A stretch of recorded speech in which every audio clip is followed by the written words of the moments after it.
അതാണ് ഈ ആറാട്ടെണ്ണെന്ന് വിളിക്കുന്ന ഇഷ്ടമാണോ? എനിക്ക് കുഴപ്പമൊന്നുമില്ല. ഞാൻ ഇതുവരെ ഒരു കോമാളിത്തരം മനഃപൂർവ്വം കാണിച്ചിട്ടില്ല. ഇല്ല. ഇതിപ്പോ ഓൺലൈൻ മീഡിയ ഞാൻ പറഞ്ഞ പലതും മാനിപ്പുലേറ്റ് ചെയ്തിട്ടുണ്ട്. ഇപ്പൊ ഏറ്റവും വലിയ കോമാളി ഞാനാണ്. കോമാളിത്തം മനഃപൂർവ്വം കാണിച്ചിട്ടില്ല. ഞാൻ എഞ്ചിനീയർ ആണ്, ഡോക്ടറേറ്റ് ചെയ്യുന്ന ആളാണ്. ഞാൻ ഫിലോസഫി ക്വാണ്ടം മെക്കാനിക്സും ഫിലോസഫിയിൽ പറഞ്ഞു കഴിഞ്ഞാൽ ആരും കാണുന്നില്ല. ഇത് വേറെ കാര്യം പറയാം. എനിക്ക് പേഴ്സണലി അറിയുന്ന ആളാ. വേറെ കാര്യം പറയാം. കോമാളിത്തരം മനഃപൂർവ്വം കാണിച്ചിട്ടില്ല എന്ന് പറയുമ്പോൾ ഞാൻ മുന്നിലിരിക്കുന്നുണ്ട്. മണപ്പൂരം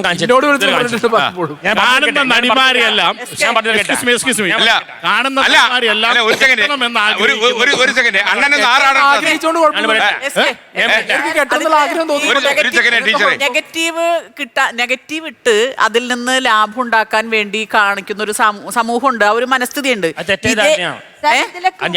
അല്ല ഞാൻ പറയട്ടെ, ആ മനസ്ഥിതിയുടെ ഒരു സർവൈവറാണ്, വിക്ടിമായിരുന്നു. അതിന്റെ സർവൈവർ കൂടിയാണ് ഞാൻ. കാരണം ഞാൻ ഈ എന്റെ കേസുമായി ബന്ധപ്പെട്ട് പോലീസിൽ കംപ്ലൈന്റ് കൊടുത്തു കഴിഞ്ഞപ്പോൾ പോലീസ് സ്റ്റേഷനിൽ നിന്ന് വരെ അവർ പറയുന്നത് എന്താ അറിയോ, ഇത്തരം വീഡിയോകൾ ചെയ്യുന്നവർക്ക് അവർക്ക് അതിന്റെ യാഥാർത്ഥ്യം ഒന്നും അറിയേണ്ട കാര്യമില്ല. പക്ഷേ സ്ത്രീകളുമായി ബന്ധപ്പെട്ട്, പ്രത്യേകിച്ച് അവരുടെ ലൈംഗികതയുമായി ബന്ധപ്പെട്ട് ഒരു സാധനം വീഡിയോ ചെയ്തു കഴിഞ്ഞാൽ ഒരു മാസം 35-40 ലക്ഷം രൂപ വീടിനകത്തിരുന്ന്, വെറുതെ ഒരു നല്ലൊരു മൊബൈലും ഒരു സ്റ്റാൻഡും ഒക്കെ ഉണ്ട്, വീടിനകത്തിരുന്ന് ഉണ്ടാക്കുന്ന ഒന്നാണ്.